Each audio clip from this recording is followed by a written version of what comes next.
Indian cinema పరిశ్రమలో ఎప్పటినుంచో ఉన్నటువంటి స్టార్ హీరోలు ఈ మధ్య కాలంలో సినిమాలు చేస్తూ కమర్షియల్ సినిమాల కంటే అంటే వాటి మీద ఉన్న ఇంట్రెస్ట్ కంటే మనం సమాజానికి ఏం చేయగలము, మన వల్ల సమాజానికి ఏం ఉపయోగము అనేలాంటి సినిమాలు చేస్తున్నారు.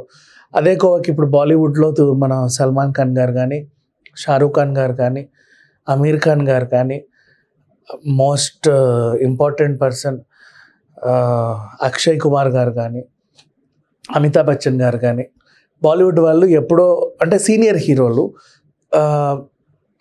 వాళ్ళ భుజాన వేసుకున్నారు అంటే సామాజిక బాధ్యతని. ఈవెన్ మలయాళంలో మమ్ముట్టి గారు కానీ, మోహన్ లాల్ గారు కానీ వీళ్ళు ఏం చేస్తున్నారంటే మన వల్ల సమాజానికి ఉపయోగం ఉండాల్సిన సినిమాలు తీయాలి. ఇంకా స్టార్డమ్ ఏంటి, ఈ ఏజ్లో కూడా ఇంకేం చేస్తాం, స్టార్డమ్తో మనకు వచ్చేదే ఉంది అనేది మైండ్లో పెట్టుకొని సినిమాలు చేస్తున్నారు. నెక్స్ట్ ఇటు కన్నడ తీసుకున్నా కూడా ఉపేంద్ర గారు కానీ, కిచ్చా సుదీప్ గారు కానీ, శివన్న మెయిన్గా మన వల్ల సమాజానికి అంటే ఇప్పుడు మనం ఆ స్టేటస్లో ఉన్నాం, ఈ ఏజ్కి వచ్చాం కాబట్టి ఇంకా ఇంకా ఇంకా మనము అదేంటిది డ్యాన్సులు చేయడంలో, లేకపోతే కళ్ళజోడు తిప్పి పెట్టుకోవడమో, లేకపోతే కాలర్ ఎగిరేయడాలో ఇలాంటివన్నీ కాకుండా నడిస్తే దుమ్మెగరడము, ఎగిరి తన్నడము, అని చెప్పి కళ్ళు ముక్కు మూతి చూపించుకోవడం, ఇవన్నీ కాకుండా మన వల్ల సమాజానికి ఉపయోగపడే సినిమాలు ఏమున్నాయనేది తీస్తున్నారు. ఈవెన్ తమిళంలోనూ అంతే, రజనీకాంత్ గారు కానీ, కమల్ హాసన్ గారు కానీ లాంటి సీనియర్ హీరోలు వాళ్ళు కూడా, విజయ్ సేతుపతి లాంటి వాళ్ళు, అఫ్కోర్స్ అంటే సీనియర్ హీరోలు ఎవరున్నా సరే వాళ్ళు కూడా వాళ్ళ బాధ్యతని అలాగే నిర్వర్తిస్తున్నారు. అజిత్ గారు కానీ, విజయ్ గారు కానీ, వాట్ ఎవర్. నెక్స్ట్ మన తెలుగు విషయానికి వచ్చిన మన వల్ల సమాజానికి ఉపయోగం ఏంటి అని ఆలోచిస్తూ, ఇందాక నేను ఇటు రిషబ్ శెట్టిని మర్చిపోయా, అతను కూడా అలాంటి సినిమాలే తీస్తున్నాడు. తెలుగులో కూడా మన నాగార్జున గారు కానీ, వెంకటేష్ గారు కానీ, అంటే ఇప్పుడు లైక్ దృశ్యం లాంటి సినిమా మన ఫ్యామిలీని ఎలా కాపాడుకోవాలో చెప్పింది. నారప్ప, ఈవెన్ అక్కినే నాగార్జున గారు చేసిన ప్రయోగాలు మనకు తెలుసు ఆల్మోస్ట్. అలాగే ఇక విషయానికి వస్తే బాలయ్య గారు, అండ్ అలాగే మన తెలుగులో రాజేంద్ర ప్రసాద్ గారు సమాజానికి ఏదో ప్రతి సినిమా అంతే ఏదో ఒకటి నేర్పిస్తూ ఉన్నాడు. ఎంత కమెడియన్ అయినా ఒకప్పటి నుంచి కమెడియనే, కానీ ఆ పందా మార్చుకొని తన వల్ల సమాజానికి ఎంతవరకు ఉపయోగం అంటే ఒక సీనియర్ హీరోలాగా ఆలోచించగలిగే ఒక మనస్తత్వం. మోహన్ బాబు గారు కానీ మన వల్ల సమాజానికి ఏమి ఉపయోగం, ఇంకా స్టార్టమ్లు గీటంలు వీళ్ళంతా మర్చిపోయారు. యాక్చువల్గా వీళ్ళకి ఇవి అనవసరం ఇంకా, ఎందుకంటే అదంతా చూసేశారు వీళ్ళు. సో ఇప్పుడు బాలయ్య గారి విషయానికి వస్తే, ఒకప్పుడు ఎన్ని ప్రయోగాలు చేసినా ఇప్పుడు చాలా గ్యాప్లో ఆ ఫ్యాక్షన్ డ్రామాలు చేసినప్పుడు స్టార్టింగ్ హిట్ అయిన తర్వాత బోల్డ్ అన్ని ఫ్లాప్లు వచ్చాయి. ఎప్పుడైతే అన్స్టాపబుల్ సీజన్ నుంచి బాలయ్య అందరికి బాగా దగ్గర అయ్యాడో, ఆయన ఏంటి అనేది దగ్గరగా అందరు చూసి అసలు మామూలు అభిమానులు అయిపోలా.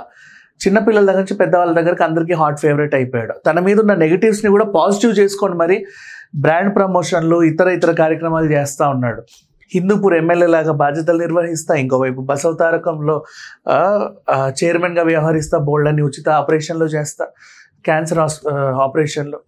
ఇప్పుడు సినిమాలు కూడా నేనేందో చూపించుకోవడానికి సినిమాలు చేయడం ఏంటి, నా డ్యాన్సులు, నా ఆటలు, నా పాటలు, నా స్టైలు ఇవన్నీ జనాలకు అవసరం లేదు. నా సినిమా ద్వారా జనాలకు ఏం చెప్పాలనుకుంటున్నారు, జనం ఏం నేర్చుకోవాలి. సేమ్ ఇంకొకటి మాట చెప్తే, భగవత్ కేసరి చిన్నపిల్లలకి తెలియని వయసులో ఎవడు పడితే వాడు ఎక్కడ పడితే అక్కడ చేతులు వేస్తే దాన్ని అంత ఇదిగా ఆ ఏజ్లో స్టేజ్ మీద పిల్లలకి చూపించి, అమ్మకు చెప్పండి, ఎవరైనా తెలుసో తెలియదు, మీ నాన్నే కానీ, మీ మామే కానీ, అన్నే కానీ, ఎవరైనా కానీ ఎక్కడైనా తాకకూడని చోట చేతులు వేస్తే అమ్మకు చెప్పండి అని ఒక మంచి మెసేజ్. ఆ సినిమా ఇప్పటికీ ఎంతోమంది ఆడవాళ్ళకి చూపించారు, స్కూల్ పిల్లలకు చూపించారు.